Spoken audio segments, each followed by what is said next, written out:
CBS Atlanta News presents Public Affairs on Peach. It is National Women's Health Week here in Georgia. House resolution dedicates this week to raising awareness of women's health issues. It's an annual event that occurs every spring, beginning the week following Mother's Day. Good Sunday morning to everyone. I'm Brandon Rudat. The theme for this year's National Women's Health Week is It's Your Time. The Department of Health and Human Services encourages women to make health a top priority, and they're encouraging women to take the following steps to improve their physical and mental health. Visit your doctor for a regular checkup. Get active. Eat healthy. Pay attention to mental health by getting enough sleep and managing your stress levels. I know it's a lot easier to say that than actually do it, but Representative Pat Garner, one of the sponsors of House Resolution 2027, which recognizes this week as National Women's Health Week in Georgia. Representative Garner with us this morning. Representative, good to have you here. Thank you very much for having me. Yeah, it's great to have you here and great talking about health issues and especially women's health issues. Why the need to make a resolution in order to kind of get the word out? Why?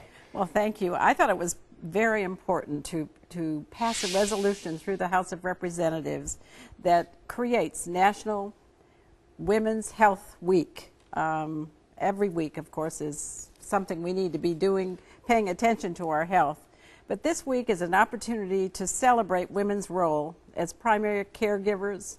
We're wives, mothers, employees, but we take the lead in families in promoting wellness. We decide what the family's going to eat, which means we've got to prepare healthier meals. We probably lead on what the exercise level of the family is going to be, and we're very excited about the President's wife talking about the Get Moving campaign. It's an important thing for all of us to get moving. We know that the changes we need to make, women have known about what we need to do for a long time. And interestingly enough, this is also Mental Health Month. And you mentioned mental health in your introduction, and we think that the changing of behavior is a critical piece of getting women to pay attention to their health. You know, we're used to kind of sitting in the back burner, putting our health on the back burner so that we take care of our children and our families. And what this week is about is to get women to step forward, take responsibility for their own health. You know, we know there are a number of problems in health care. I think a lot about access and affordability. We need to make people aware of those needs. Well, let me interrupt you here for a second and kind of just have a conversation about what we're seeing here on the national landscape. There seems to be a really politicization of women's rights right now going on. Republican, Democrat across the country. Presidential election year, it's going to be the topic. Some say it's a war on women, what's happening here. Women's rights, a women's right to choose, a women's rights to go to a doctor, have a choice on health care, have a choice on birth rights. What do you see of this political landscape, especially being here in the South? Well, is it a war on women right now? Is there a war on women? Well, I don't think I'd characterize that, what's going on as the war on women. We certainly are taking, have taken our licks in this General Assembly.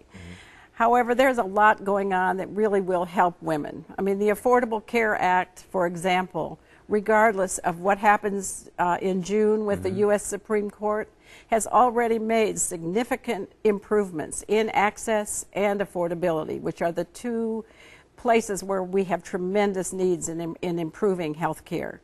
Whether it is declared constitutional or not, changes have already occurred. Families find that their college student, young adult, can now be covered under their insurance policy. Children with pre-existing conditions suddenly find themselves able to get insurance for their children. Those were the immediate Those were the immediate changes as a result of the Affordable Care Act. But you know, there's been a lot of concern, Representative, even issues like Planned Parenthood and funding for Planned Parenthood. And many women would say, that is my right. I should have the right to go and choose.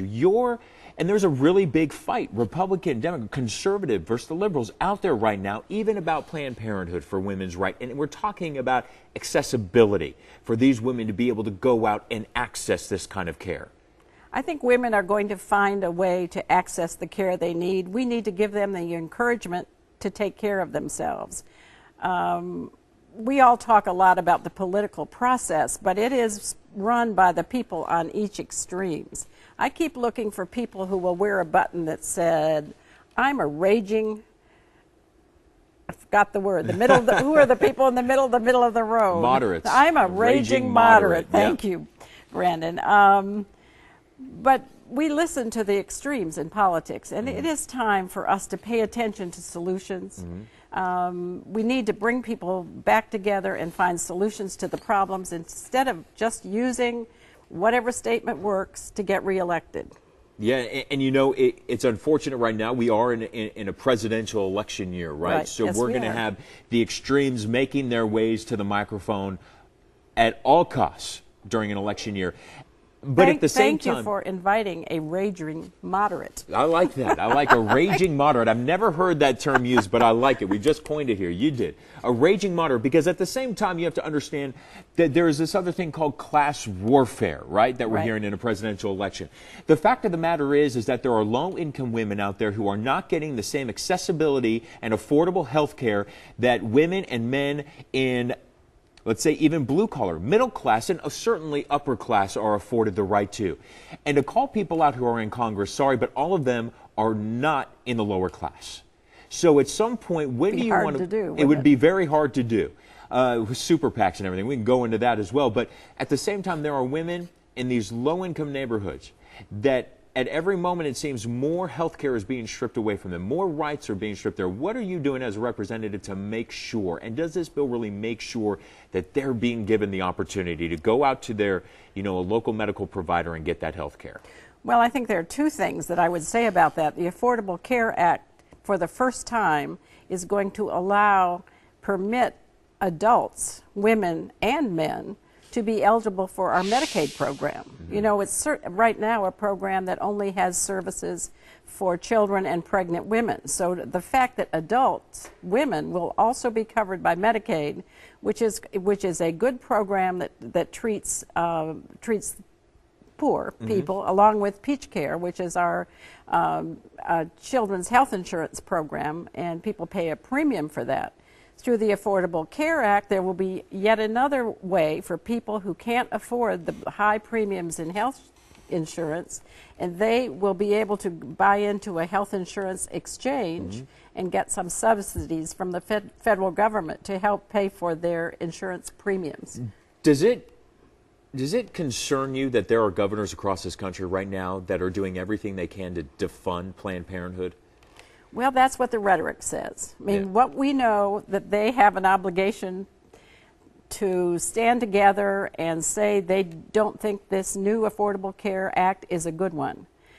What is also happening in their administrative and their executive branch is that people are preparing so that when the Affordable Care Act actually is declared constitutional, which I hope and believe that it will, we'll be ready in Georgia. I mean, we did have a committee on the health insurance exchange that set up what we thought it ought to look like and recommended that we go forward regardless, because small businesses need help in finding insurance for their employees. All right, very good. And we can continue this conversation for hours and hours and hours. Representative Gardner, I appreciate your time here with us this morning. Thank you. You can tell I have some passion about this issue. I like it. A raging moderate. I like that. Coming up here, a doctor weighs in.